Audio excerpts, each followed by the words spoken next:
week on Hands Down Talk Show. The dance floor is now open.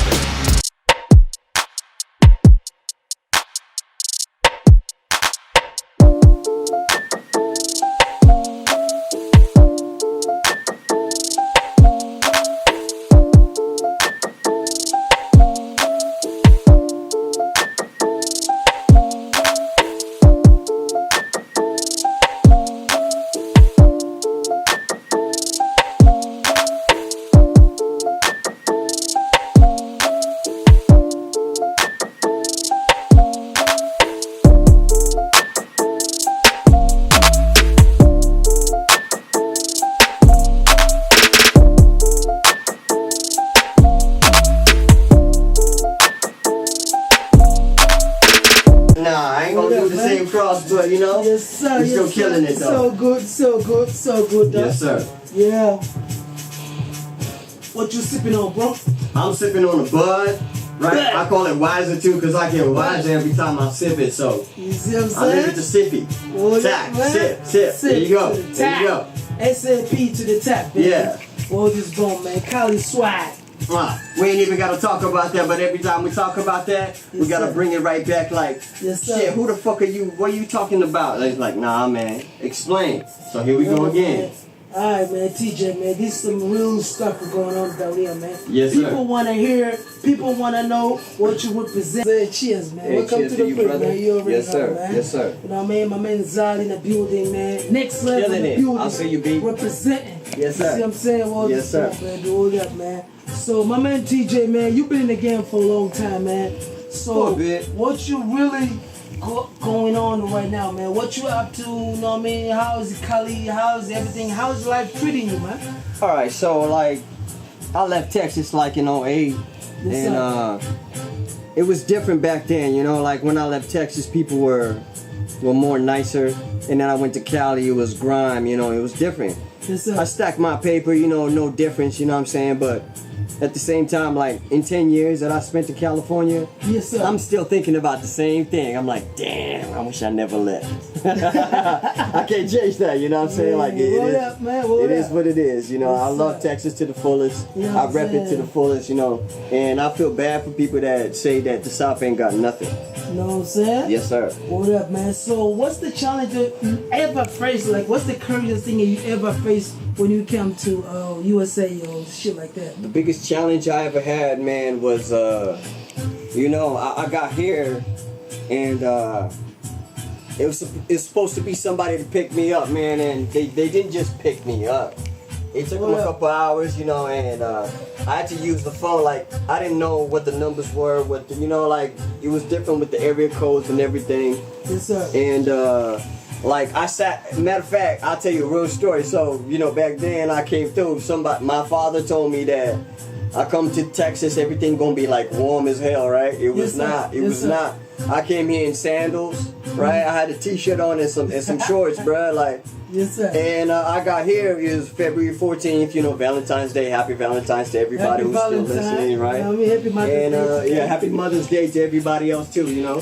And yeah, it was cold as hell, man. And I walked outside like with my little backpack. People were like, "What the fuck are you doing?" Excuse my French.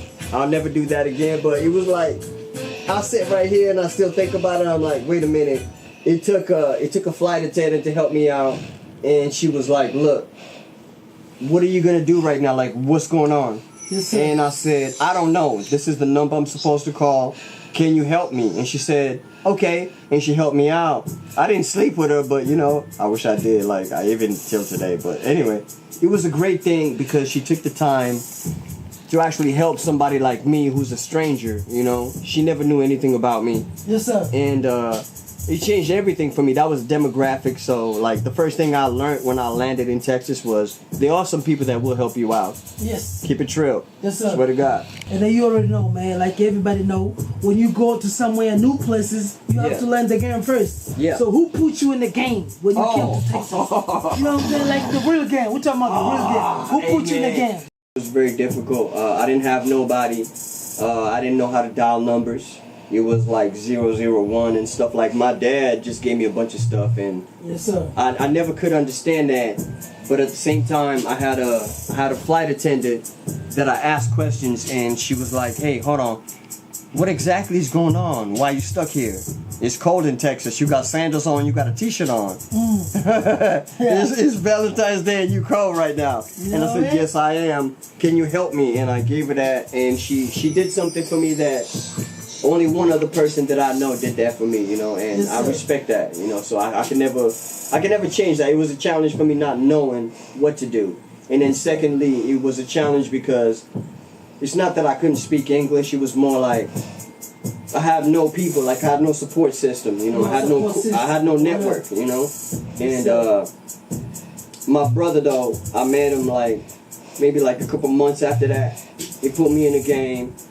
He basically said this: do what I do, but don't do what I do. See what I do, don't do what I do. I know that's kind of complicated, but I'll explain it. So I saw it, and I appreciated it. And he said this: don't ever give up on anything, Yes, right? sir. But I got to see his action in works, Yes, you know, sir. which is a work in, you know, in action in a sense. Yeah. So I'll never give up on that. Like, I'll never forget it, because I got to see something that happened that was amazing, because we helped somebody, a couple girls actually, move out, and we didn't get anything for it. And I asked him a question. Matter of fact, I was mad as hell. I was like, "Yo, bro, you not gonna get nothing over this?" And he said, bruh, look, come on, bruh. We just doing this to help the people. So I really appreciated that. It was something that stuck with me. It still is with me today, and I'll Yes, never sir. forget it. Yes, sir. So, when you came in over here in America and you started learning the game on all that, how you ended up started doing the music and get into fashion? How you ended up into that kind of stuff? Oh, well, I can tell you something simple about that. Like, I had music in my life the whole time, but Yes, sir. I didn't know anything about music, at least making it, until I had a moment. I guess you could call it a moment of awakening, you know, like an awakening moment. Yes, sir. And I made a beat, and somebody heard it, and they said, "Wait a second, This is hey, bro, dope. you got talent." And I was like, "No, I don't. I was just bullshitting in the back. Yeah. You know, I didn't really do anything about it." And it's like, no, you not whack at all, man. You got this. But I got to meet somebody else. I met somebody that told me something, and I'll never forget it. He said, "Son, look." And I'll say like this. I'm gonna cross my You legs. remember This the my name brother. that they passed him? Yes, I do. I actually do. His name was Sippytac. Sippytac. My brother right Hold here. up. I call him Sip and Yeah. Tac because it just sounds better, but his name is Sippytac. Yes, sir. And he said, "Brother man, look, you can do anything on this planet Earth right now. In the face of everything, you can do it. Yes, sir. So do it." And I Let's tried go. it, and I kept doing it, and I kept doing it. And I got better, because practice makes perfect, but You know not what I'm practice. saying? Right, not like AI, but you know, we got Yeah, better practice, with that. We got better. We're just trying it. And personally for me, Check you it know, out. I'll never forget it. I'll never forget that. He actually encouraged me to be myself and not change into somebody else. That's what's up, man. Well up, man. Well up, man. So right now, if I have to ask you the question, like if you have to advise somebody who coming out straight from Africa, our brothers who want to come through to America, whatever, what advice would you give to them?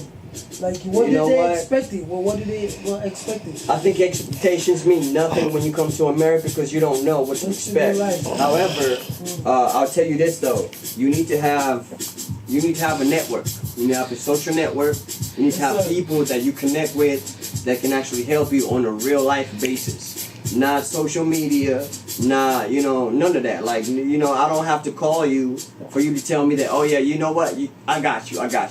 Because when you get here, it's very different. Like, you need to leave that African mentality back home. Yes, When you sir. come to America, everything changes, It's a whole because different ball game. it's a whole different ball game. It's a different stage. You're a different actor right now, You know what I'm in a saying? sense. So I can't really say anything else except for this.